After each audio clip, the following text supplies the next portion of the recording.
Okay, so Frank, in an interview on conservative talk show host Hugh Hewitt's radio show, Christie the other day stated that Trump incited the January 6th riot to intimidate, at that time, Vice President Mike Pence. If this is true, it's an absolutely huge, or as Trump would say, a huge allegation in that it places Trump at the head of a criminal conspiracy and leaves him open to prosecution. Do you think that Christie will testify now in front of the January 6th committee? And more importantly, does he have any actual proof? Yeah, I think your last question is actually the seminal question, because whether or not Chris Christie is simply citing his opinion, and look, my personal opinion of Chris Christie is he's someone who's trying to ride that fence, have it both ways. So I can see him easily coming out with a strong statement in the media, like you just said, yep, he did it to intimidate Pence. And then when he's called to testify about that, I could easily say, well, I'm citing my opinion, very legalistic answer, right? Well, that was my opinion. That's my impression. And whether or not he was in the room with Trump and Trump said verbatim, we're going to put the screws to Pence by doing this mob scene and this attack. I doubt it. I doubt it. You know better than anybody, perhaps on the planet, that Trump's MO is this kind of arm's length plausible deniability from any kind of criminal connection. So I think it's impression. I think Chris Christie is going to ride that fence of impression, opinion. I do think he'll testify if asked about it, but I don't think he'll be the guy who puts nails in the coffin on Trump. You know, it's interesting because about 2-3 weeks ago, I was over at a restaurant with my wife and some friends. And we were over at this restaurant here in New York City called Fresco by Scotto. Actually, Rosanna Scotto from Fox. It's her family. And her brother, Anthony, another one of the owners of the restaurant, comes over to me and says, in about a half hour, Chris Christie's coming. Because they always get celebrities coming in there, which is, of course, why I go there. So I'm like, great. I haven't seen him in a while. And I wasn't really sure how Chris Christie was going to react when he saw me, because obviously we spent quite a bit of time with Chris and obviously with his wife, Mary Pat. And as we were leaving, their table was right there in the front. And so he jumped up and he gave me a hug. And he says to me, I'm so sorry for what you went through. I'm trying to get him onto the podcast. I texted him the other day, haven't heard back, but he's going to run, by the way, for president. I guarantee that one. He already told me that he's, considering very strongly about this run, especially if Trump decides to stay into the race. There is no love between Trump and Chris Christie. Let me rephrase that. There is no love by Chris Christie for Donald Trump. In fact, whether you like Chris Christie or not, he, like any normal human being, is absolutely fucking repulsed by Donald's behavior, with all of the chaos that this son of a bitch is sowing each and every day, even without having social media. Think about that, how much more damaging he would be to this country if he still had his social media. But I bring up Chris Christie for that purpose because I am 100% certain that if asked to testify, he would absolutely do it. Now, I didn't know the answer to whether he has proof or not, which is, of course, why I was, look, you are the author of Beyond the Bureau. You know this stuff. Your ear is to the ground.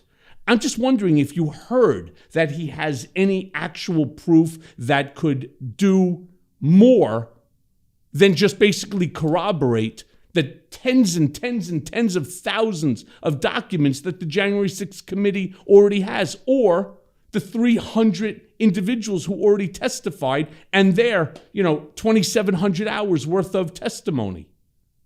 So short answer, nope, don't have any special behind the scenes information with regard to Chris Christie's knowledge or not.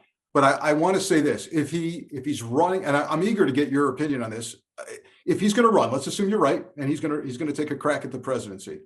Again, I see an individual, a personality who may despise Trump, but understands politics very well. and understands that riding that fence between saying this stuff was inappropriate, but I'm not going to be the guy that gives criminal evidence against Trump because I need people to vote for me from all corners of the party. That's where I see him right now. That is just riding that middle, because he, particularly if he plans on running for president. So let me respectfully disagree with you.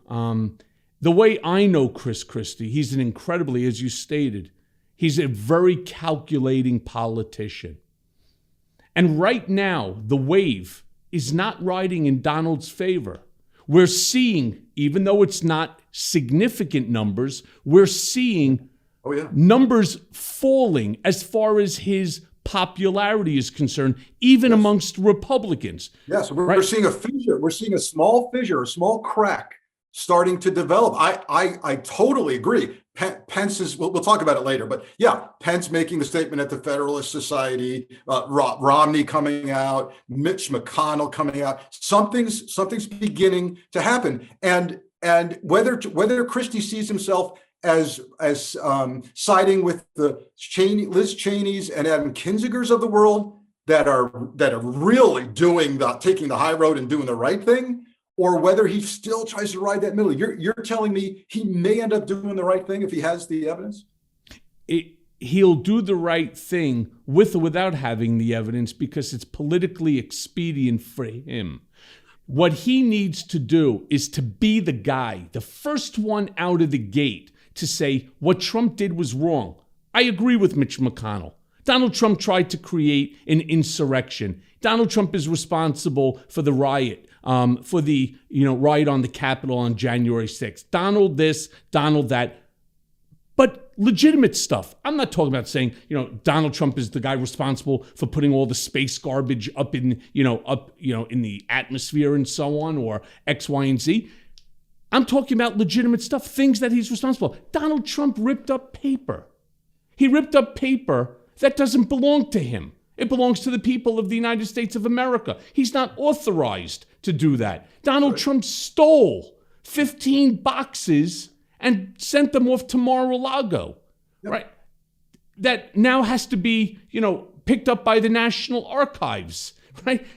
These are all improper actions. And I believe that Chris Christie, now again, with Mitch McConnell's comments, with many others, with Adam Kinzinger, with Liz Cheney making all the statements, with the ripped documents, with all of the testimony that's now coming out. My belief, again, is that the ice is cracking.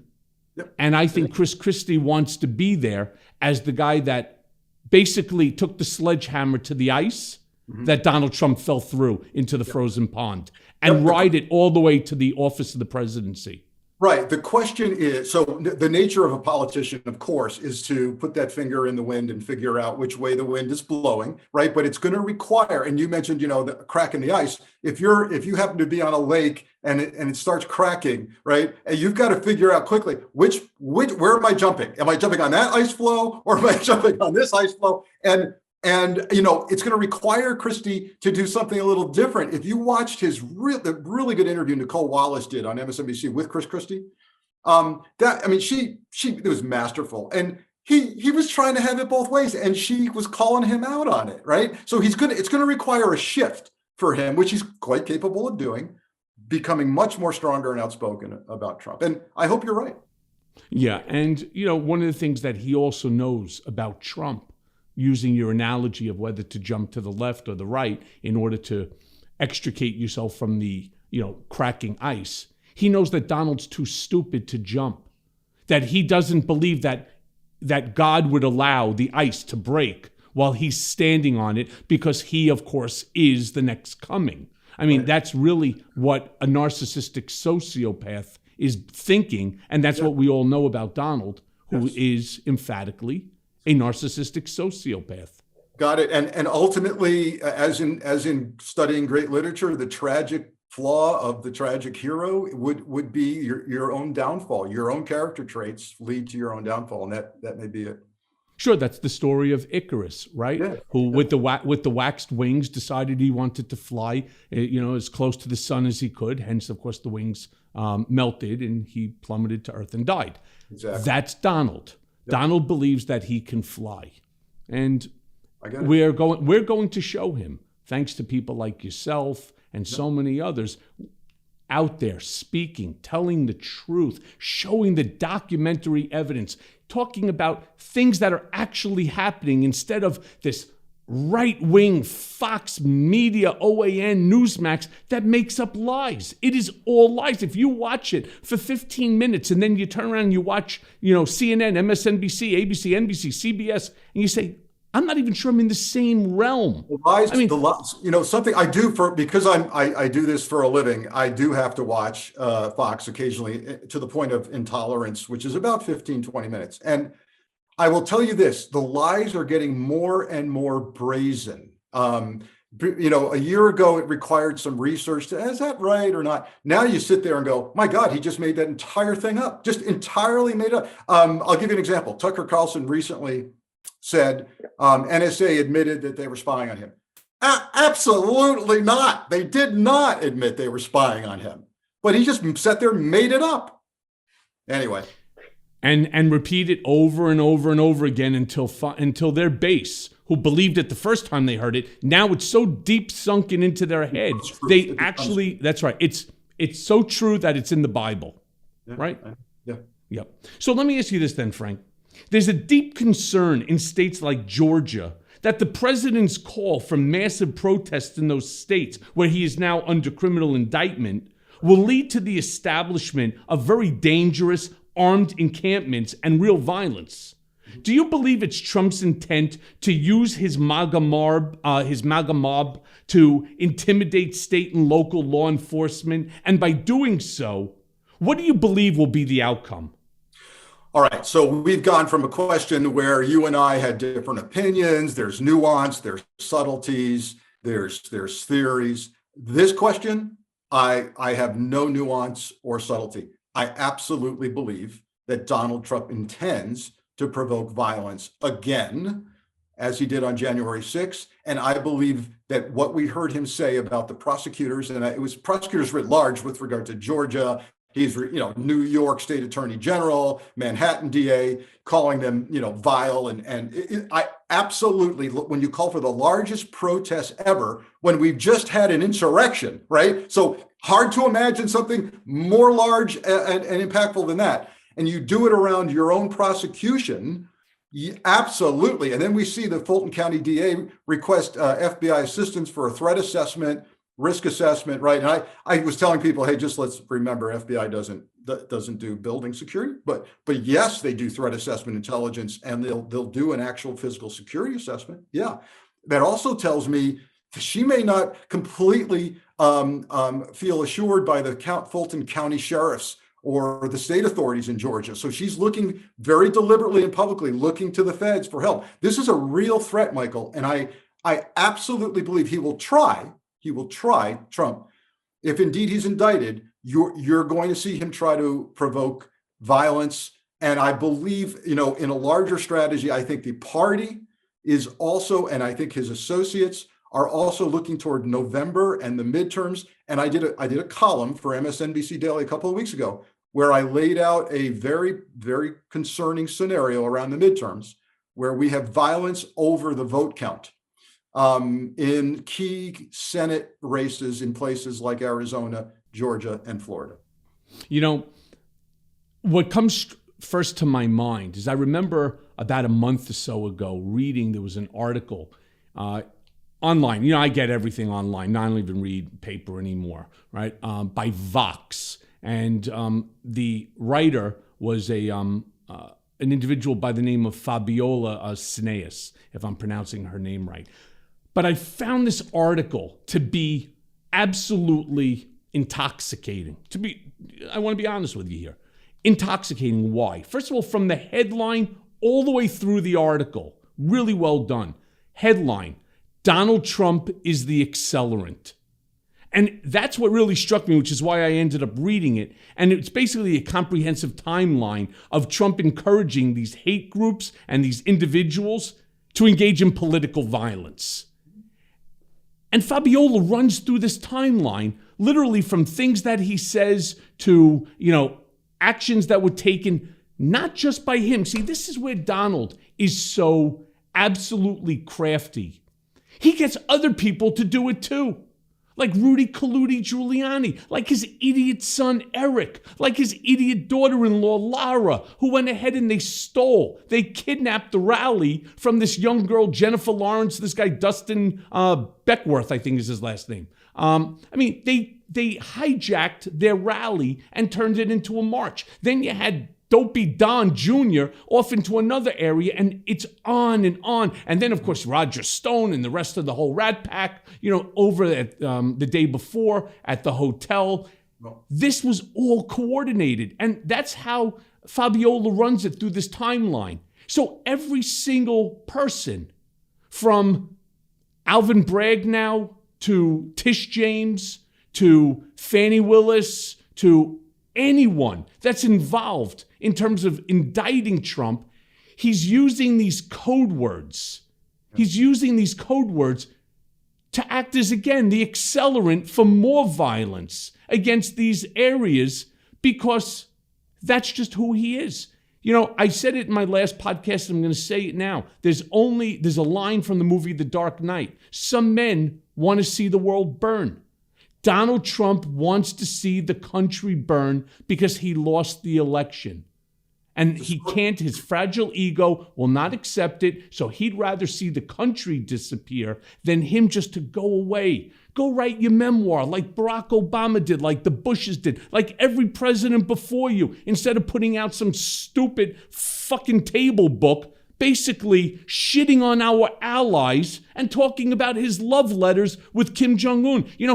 I'm always trying to get Mary Trump to come on this show. Why? Because there's a psychotherapist and, being part of that family, even though she's really she's been estranged from him because he doesn't really deal with anybody. I'd like to ask her certain questions about, how one would put this. He constantly refers to these letters with Kim Jong-un as love letters.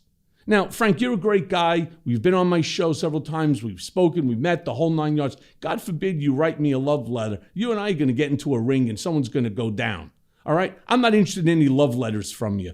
I don't understand why he even uses that term. It's just fucking weird. Is it me or is it, do you feel the same way? No, I think the behavioral science crowd, which I've worked with throughout my FBI career, I think behavioral scientists would have a field day with this and are having a field day with it, Michael, because I think it goes toward his ego. I think he wants to be loved, and I'm not. Look, I'm playing armchair behavioral scientist here, and I want to acknowledge that I'm an armchair behavioral scientist only. But here's a guy who was likely longing for the love and affection of his father. And he seeks that from strongmen leaders. And indeed, here comes Kim Jong-un, who rules with an iron fist, writing him allegedly pleasant letters, friendly letters. And that's enough to trigger Don saying, I have found affection in a strong leader figure. That's my guess as to what's going on. It's stroking his ego. He needs that. And the problem is, from a national security perspective, what I've said repeatedly is that's dangerous for us as a nation when our president was seeking the affirmation and affection of strong dictatorial world leaders. That's a very scary place to be. But I want to also address something you said about fueling the flames of violence, because we opened this up about talking about just being sick and tired of everybody being sick and tired of hearing the same threat, being talked about and all of that. But I challenge anyone to prove us wrong with regard to Donald as a kind of radicalizer in chief, which I've said repeatedly in my appearances in my columns. And I'll go all the way back. And yes, Rudy Giuliani saying at the infamous rally, let's do trial by combat, right? Over and over again. There's a here in Arizona, there's a guy running for Congress, Michael, who just put out a video. I just tweeted it this morning. I saw it. Who says, we are at war. We are at war for God. right? For our children. That's the language of radicalization. And I want to go way back for Trump on this. You remember the El Paso Walmart shooting? Yes. Terrible tragedy. Young man shoots up the quote unquote brown invaders coming into the Walmart to shop across the border from Juarez, right? And I wrote a New York Times op-ed 3 days before the El Paso Walmart shooting because I saw something like that coming. And I said, we've got a president talking about brown invaders, and the language he's using is going to result in violence. And 3 days later, this young man shoots up the El Paso Walmart. When they get into his online activity, his writings and ramblings, what do they find? Verbatim, the language of Donald Trump: brown invaders, kill the invaders. Yes, he can and is inciting violence. And don't think for a second that he doesn't know it.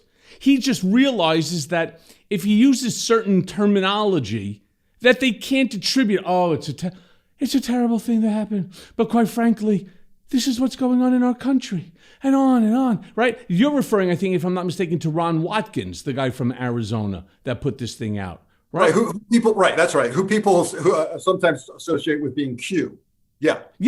And it's bullshit. I mean, that's the sickest thing. And somewhere along the line, his goal is to radicalize the people there in his district that are going to be voting for him. And how do you do that? You always turn around and say, you're in jeopardy. Your future's in jeopardy. Worse than your jeopardy, because as parents, right, what do you care about more than yourself? Your children, right? I mean, they do it. God and children. God and children is the God and children. God. No, Frank. There's three things: God, children, and guns. Because these guys are just all fucking packing. Yep. Right now you can't buy ammunition. It's almost like it's a back order wherever you go, and they're triple charging because there's none available. They're stockpiling for war. And if that doesn't scare the shit out of my listeners, if that's not going to get into the mind of all Americans, Republicans, Democrats, independents, and people who aren't even registered, you got something coming. You got your next door neighbor who you're not even aware is doing it, has a shed out in the back that could have 50, 100,000 rounds of ammunition. And out there, you can pick up fully automatic machine guns like it's nothing, right? You can pick up whatever the hell that you want. Yeah. We've got a woman running for governor here in Arizona, Michael. Her essentially the sole item on her platform is scaring the hell out of people about the border invasion, right? That's what she refers to it as. She's going to put National Guard in Arizona on the border. She's going to literally build the wall, she says, in Arizona. No explanation as to how she's going to do that. So we have a really good columnist here with the Arizona papers, a guy by the name of Tim Steller. He goes down, he talks to the 3 county sheriffs that are on the border. There's 3 counties in Arizona on the border. He asks each of them, are we being invaded? Is this at the point, where the GOP is telling us it is? 2 of those sheriffs said, nope, it's not. And one of them went, well, we're having a rough time. And I guess perhaps if you want to characterize it as an invasion, it is. So 2 of the 3 sheriffs scoffed at the notion that we're being invaded. Yet we have this as one of the major planks in the platform. Yeah, and there's no words for it. It's just made up more bullshit innuendo without lacking any factual accuracy. But I want to ask you this then. In a recent episode of your podcast, The Bureau, you put forth the case for why Jeffrey Clark should be indicted and not immunized. How was this a mistake by the January 6th committee, and why did they do it in the first place? All right, so the good news is we're not at the point where they've actually done it. Here's what prompted my podcast, and by the way, my most recent column again for MSNBC. Zoe Lofgren, who I think is a great Congress member, Zoe Lofgren says on CNN, I think last week, to Erin Burnett, she says, almost pondering aloud, one of the things we should consider about Jeffrey Clark is, maybe offering him use immunity, something like that, right? I quote it in the podcast and in the column. That got my attention, Michael. Okay, I'm like, whoa, wait a minute. So it's not just that I'm saying that Jeffrey Clark, let's remind your savvy listeners, Jeffrey Clark, former DOJ official, head of the civil division at DOJ under Trump, under acting Attorney General Rosen, tried to do an end around of Rosen to go straight to Trump with plans on how to overthrow the election, suggesting the Georgia phone call, all of that, right? And now he's claimed the Fifth Amendment, asserted the Fifth Amendment over 100 times to the committee. And all Zoe Lofgren did on national TV, pondering aloud, you know, one of the things we should consider is offering him use immunity. So I do an education piece first, and I say, here's what use immunity is. And by the way, don't let anybody tell you that use immunity still effectively allows you to prosecute somebody, because the courts have actually rejected that idea recently with Blackwater guys, with Oliver North famously. Why? Because you have to prove that if you go ahead and prosecute somebody you've offered use immunity to, you've got to prove to the court in a Castigar hearing that all the evidence you got is completely independent of anything that immunized defendant told you or implied, right? It's very, very hard to do. Okay, but here's a theory that's come up, and I talked with a fellow analyst on MSNBC, Joyce Vance, about this. She had a great theory on Zoe Lofgren, saying, because you might say, what? Zoe Lofgren's a lawyer. Why would she say this?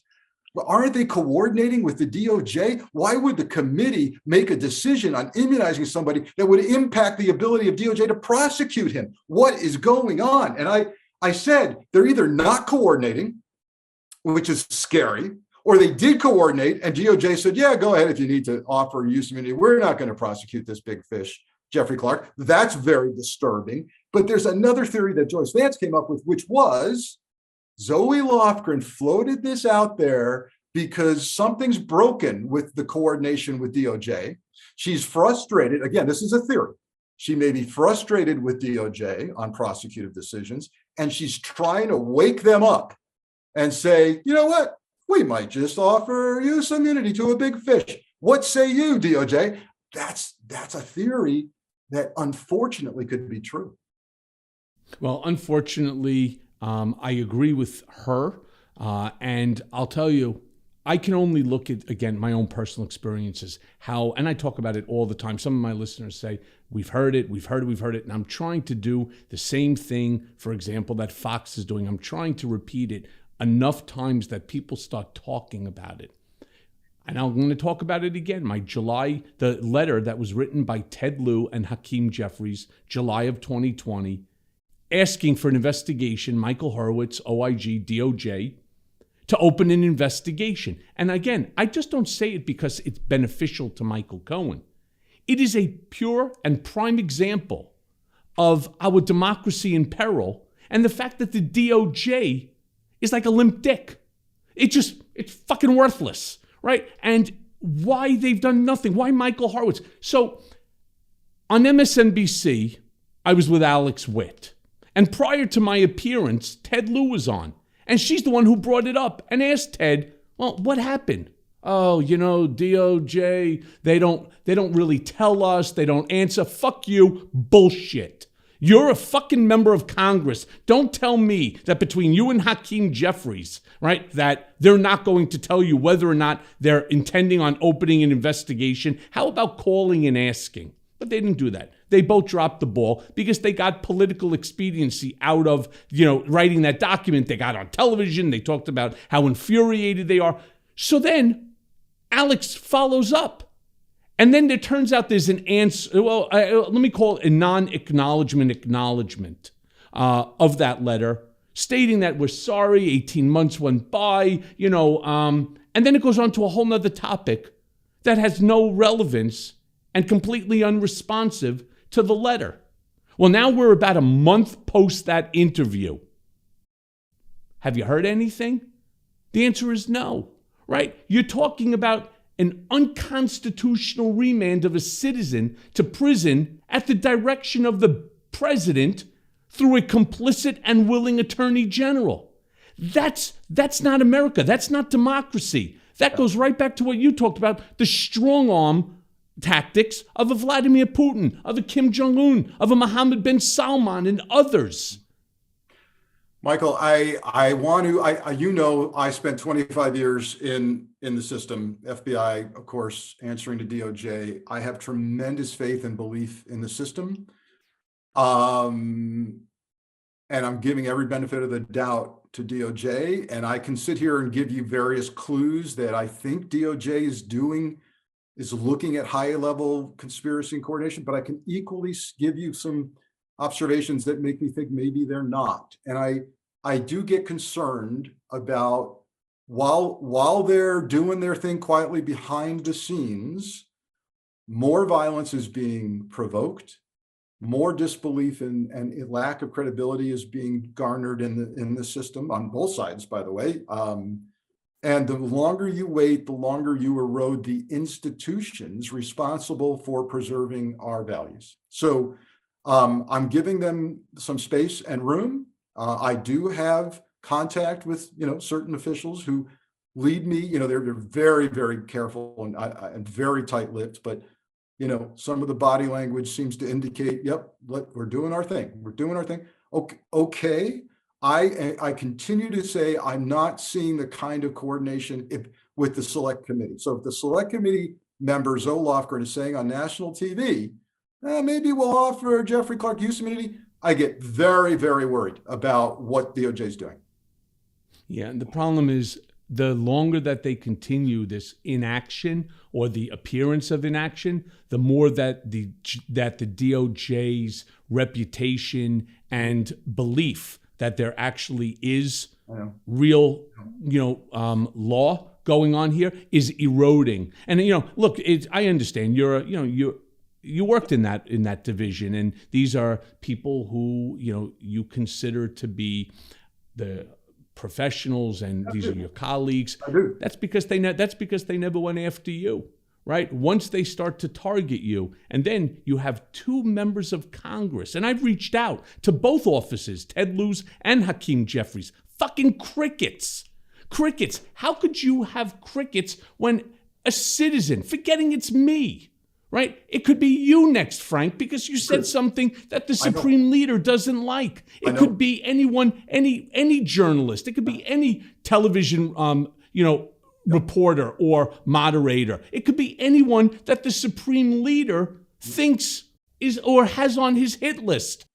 If in fact that he does run, and if God forbid a million times, and I don't believe he's going to run, but if hypothetically he runs and he wins, I don't know. I'm leaving the country. I'm not safe here. Michael, I have to tell you that is perhaps one of the strongest arguments to be made, is that it could be any of us if we get into an authoritarian regime and we see the kind of abuses that Donald Trump wanted and tried to institute.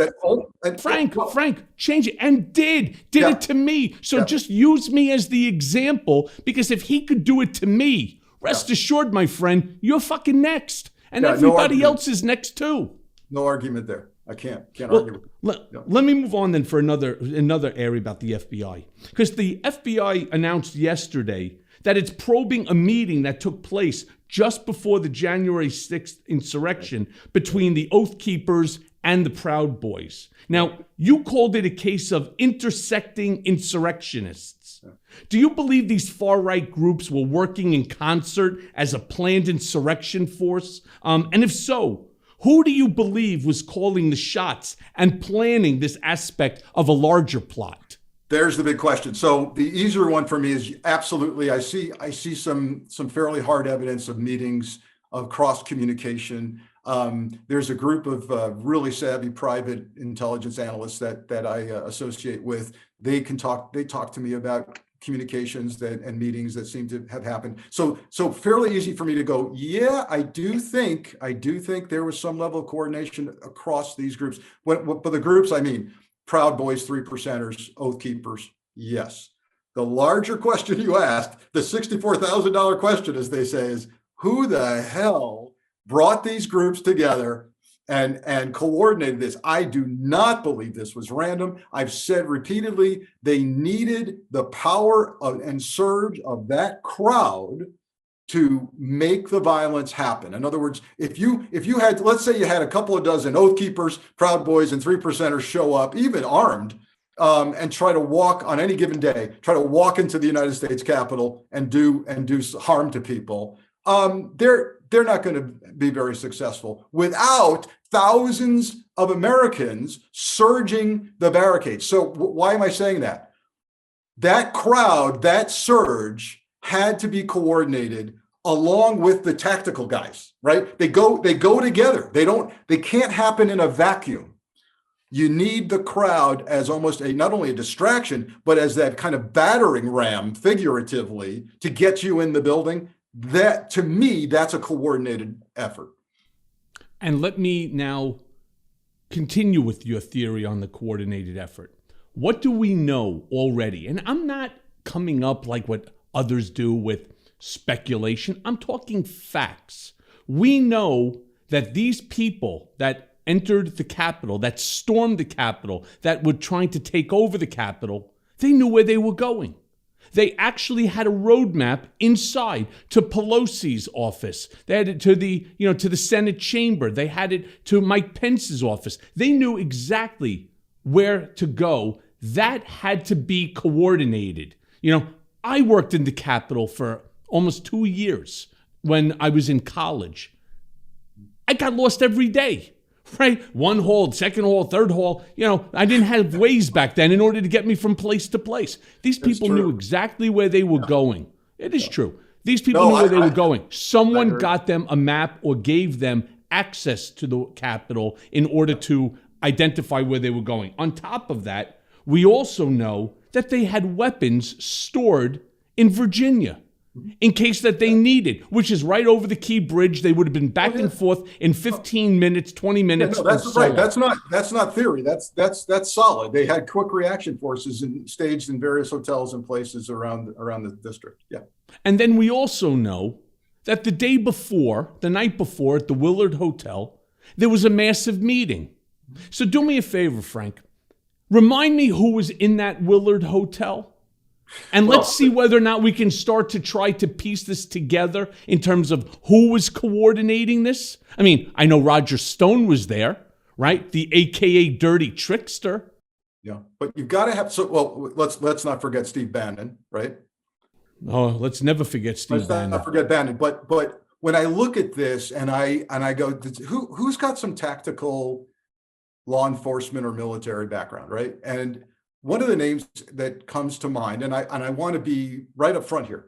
This is someplace where I have no hard evidence, but somebody like Bernie Kerik, with a strong law enforcement leadership background, who understands tactics and strategy, he's in the mix here. So I think Bannon is a major player. I think Roger Stone, we know, is connected to some of these groups at least, and has been associated with them. And then if you're looking for somebody who actually can talk tactics, police work, you got to take a look at Kerik. What do you think? I can't disagree with you because I have no hard evidence. I haven't seen any documents that would do it, but you're right. Somebody coordinated, not just from a tactical standpoint, but from the point of. Let me. If we're going to talk, so we covered the law enforcement ground. Let's go to military. How can I forget a gentleman by the name of Michael Flynn? Right? You want to talk military strategist, understanding, and whacked out, just completely off the charts, crazy. Michael Flynn. Yeah, I mean, it's hard to believe that all of these people were in Trump's inner circle. And remain in his inner circle, which including to me, in the position of national security advisor for Flynn. Yeah, which is, there were no words, to describe it. He was a wannabe dictator surrounded by people who saw themselves as like the Himmlers, the Goebbels, of the Fuhrer, that they were going to somehow be at the upper echelons of, this new regime that was going to be, the new United States of America.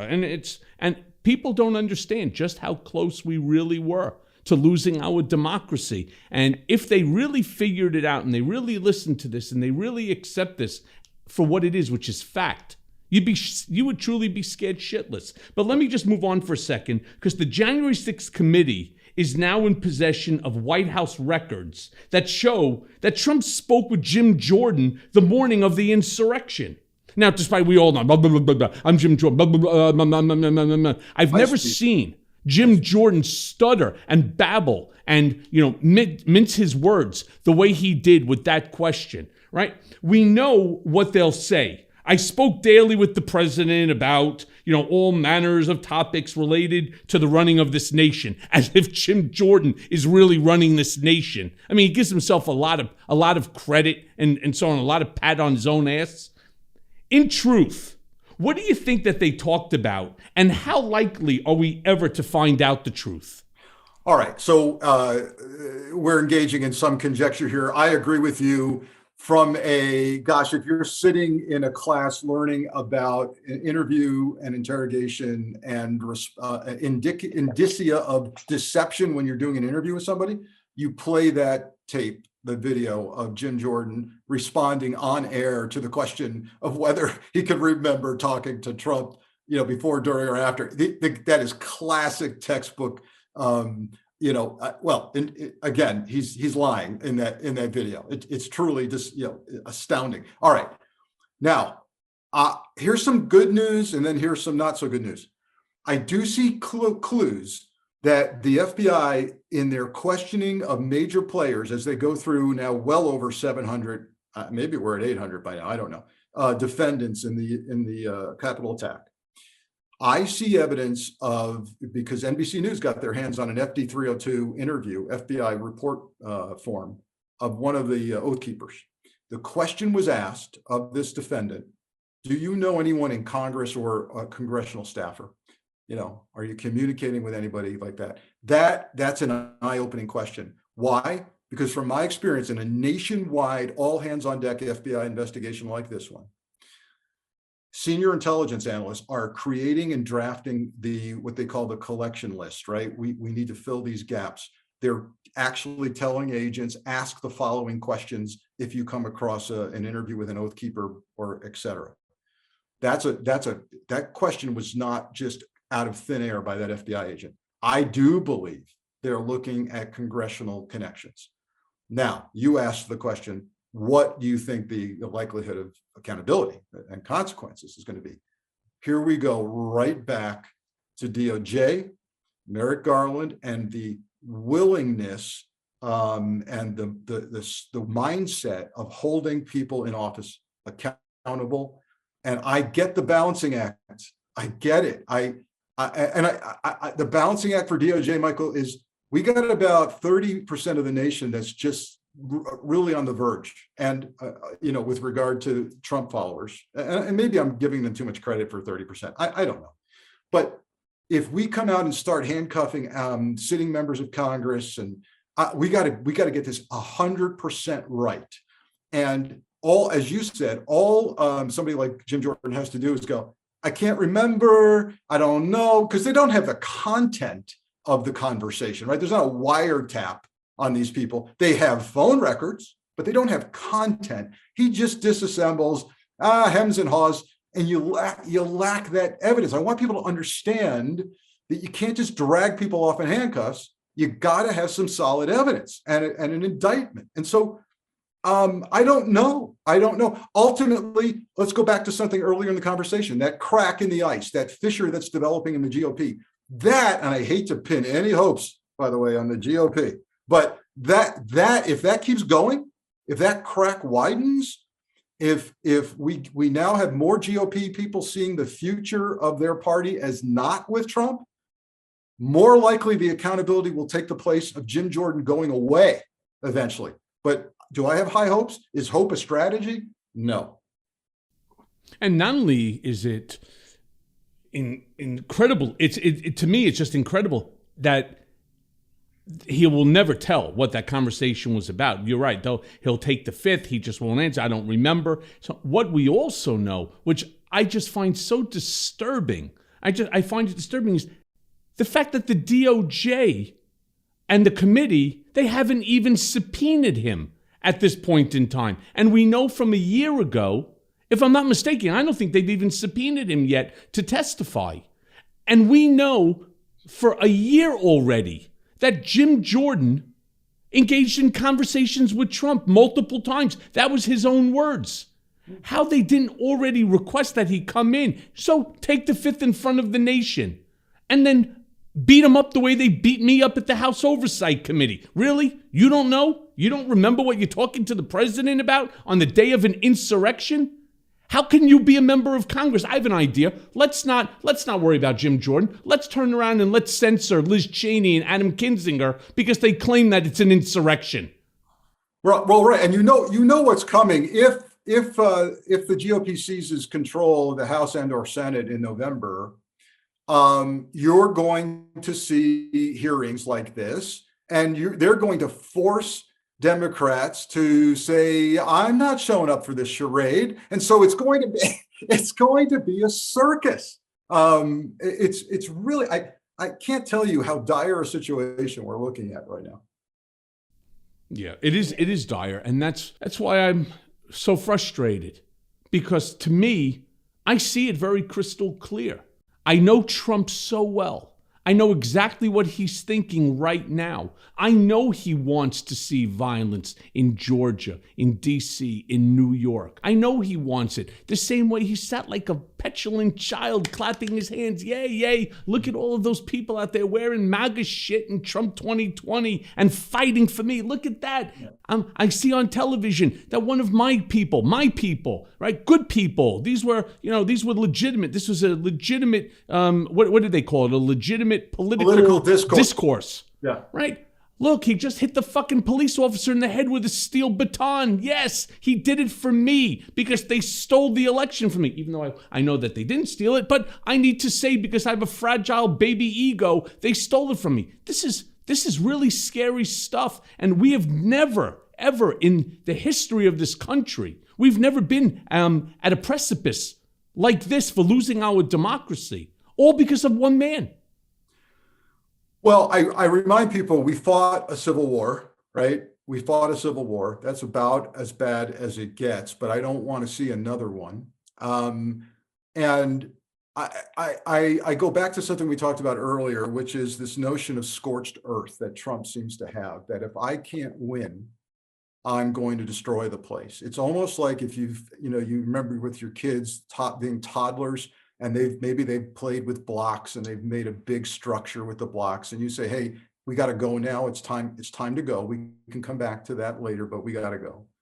And they look at you and they just knock all the blocks down, right? If I have to go, I'm destroying the place. And so that's exactly what I fear is happening with Trump. Right. But remember, though, the Civil War was about human rights, whereas what Trump is doing now is about democracy.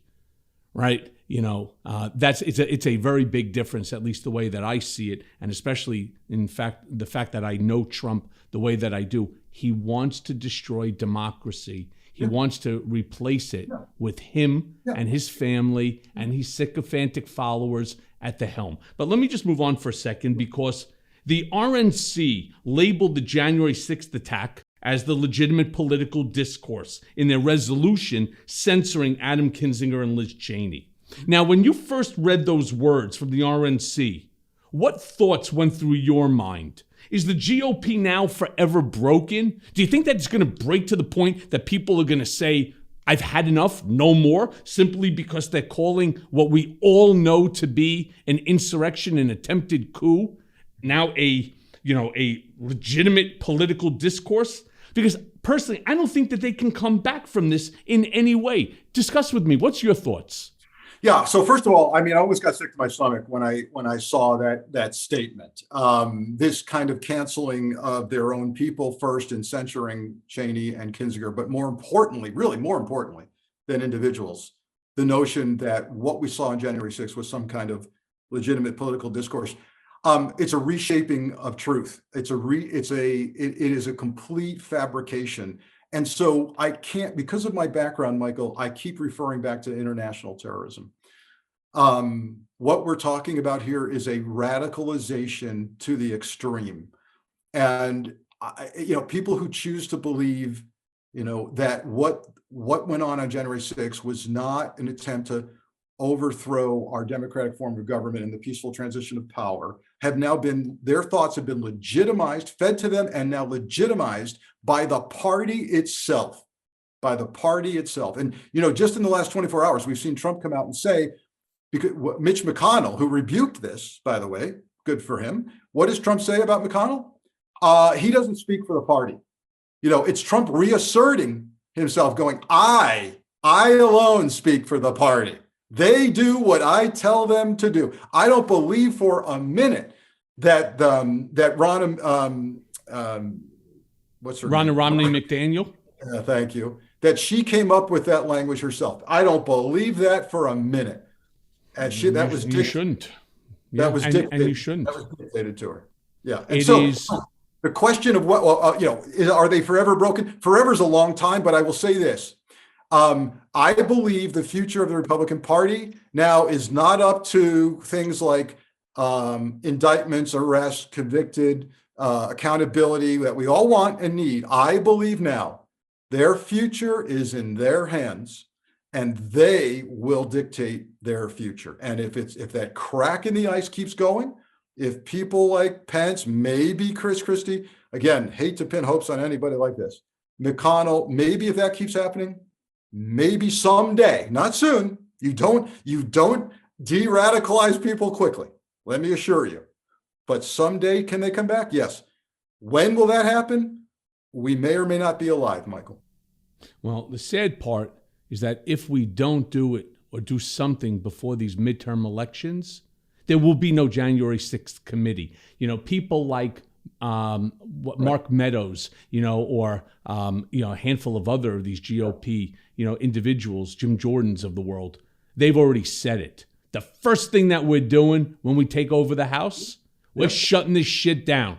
End of story. Of course. That's a Donald Trump. That's all in honor and service of their supreme leader, Donald. Yeah. That's what he wants. That's what we're going to say. And that's a dangerous thing for a politician to say. You have an ongoing legitimate investigation.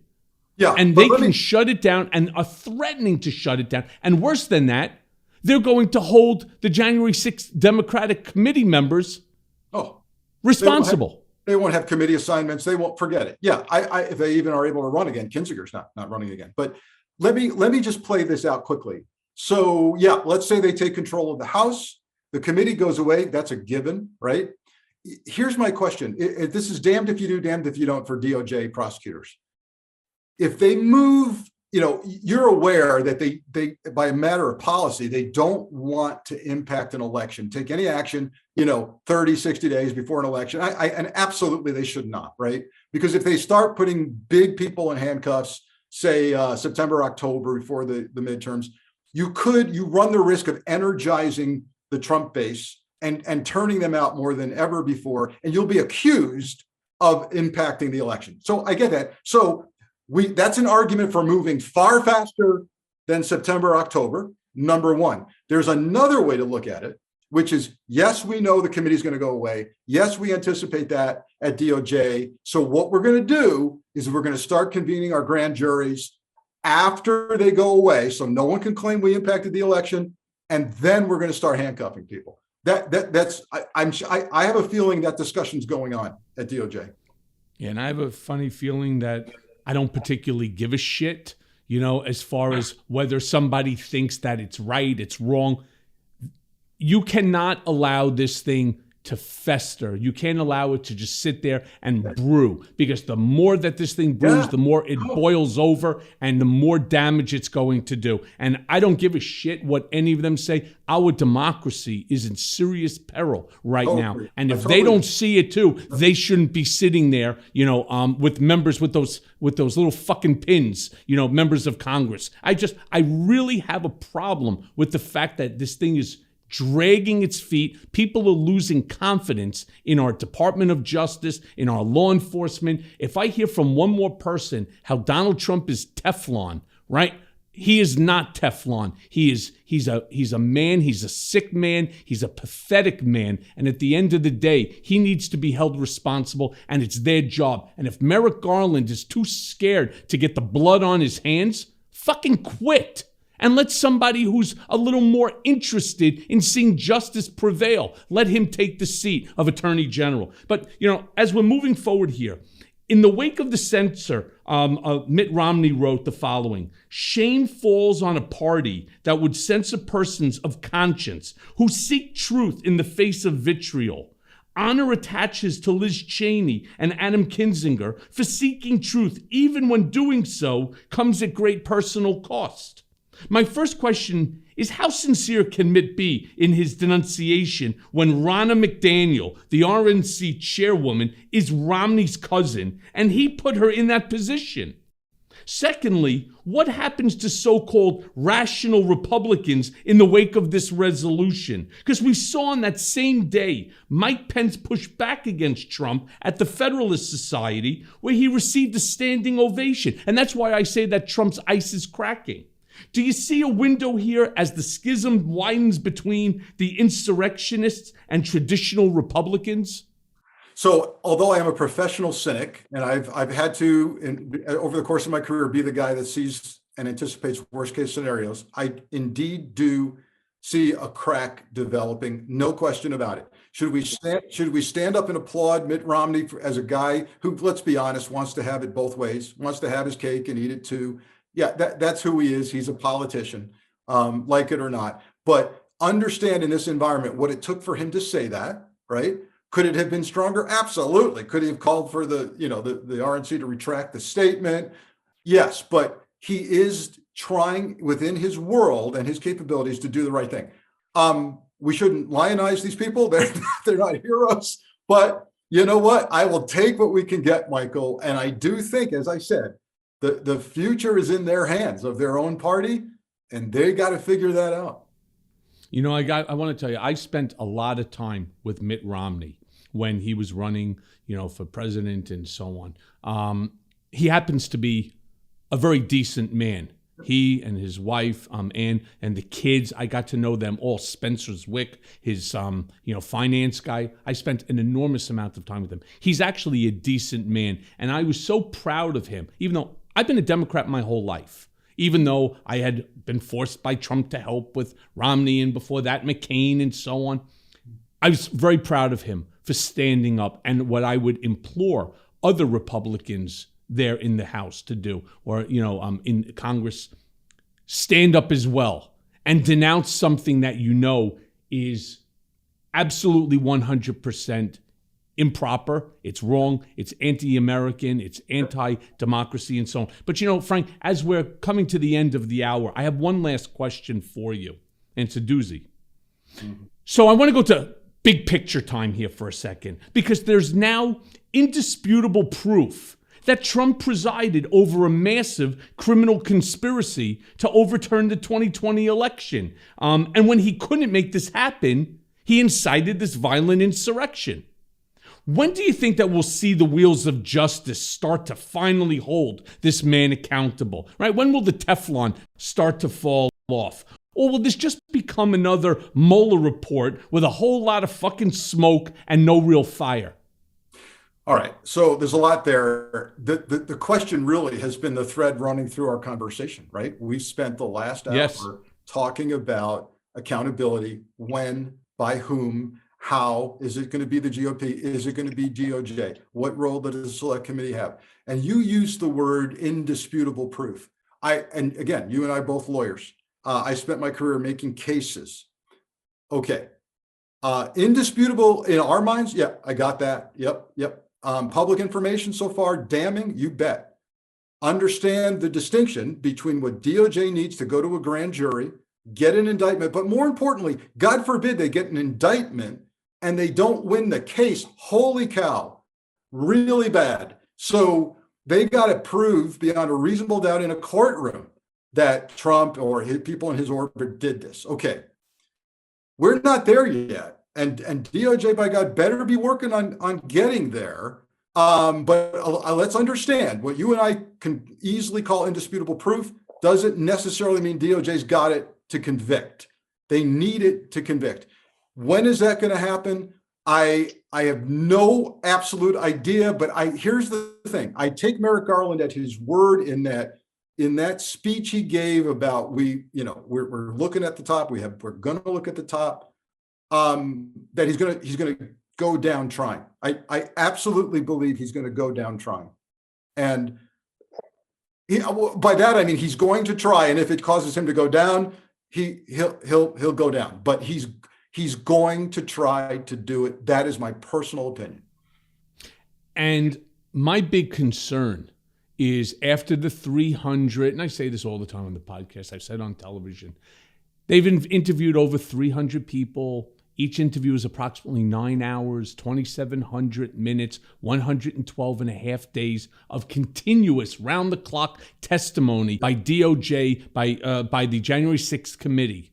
And what they're looking for is they're looking for the one piece of paper signed by Donald that's on parchment paper, right, that says, I started the insurrection, I wanted to be president for life, blah, blah, blah.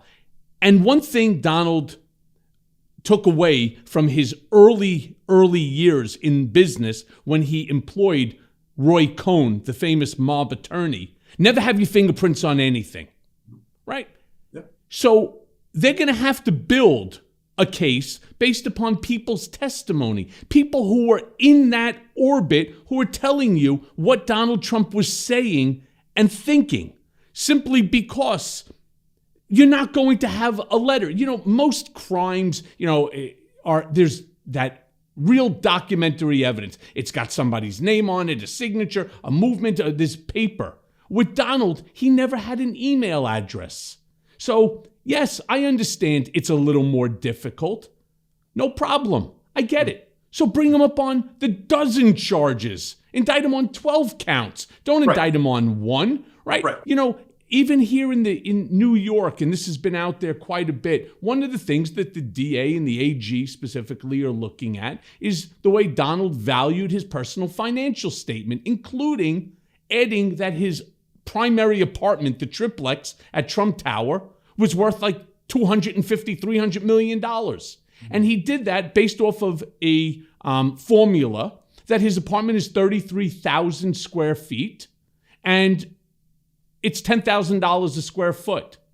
First of all, there's nothing in that building that has ever traded at $10,000 a square foot, even assuming that that's accurate. Right. The apartment's 11,000 square feet. Yeah. So you're going to tell me the guy who built the building that lives in the apartment doesn't know what the square footage of his house is? Yeah. Is that not enough?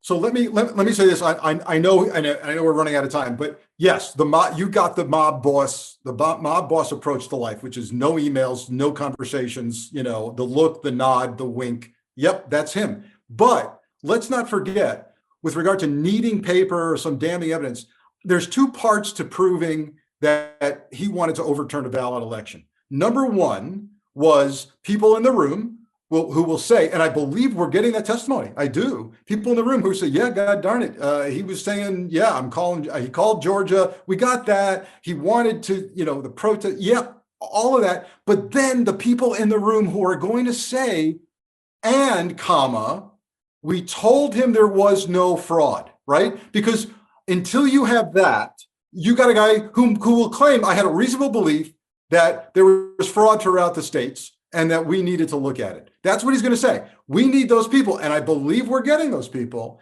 to say, we told him there was no fraud. You can't do this. Don't need an email for that. Need the guy testifying, I told him no fraud. Whether that's Bill Barr, whether that's Rosen, et cetera, et cetera. I think those people exist, and I think they're going to talk. Okay. Well, Frank, thank you. As always, your insight is unfortunately too spot on, but I want to thank you. And obviously, I will be calling you again to come on because there is just so much stuff that's going on, bad stuff that's going on in the country. And you really do have your ear to the ground. So thank you for helping to enlighten this to my listeners. Yep, anytime. And thanks for giving us truly unique insights. Appreciate it. Be well, Frank.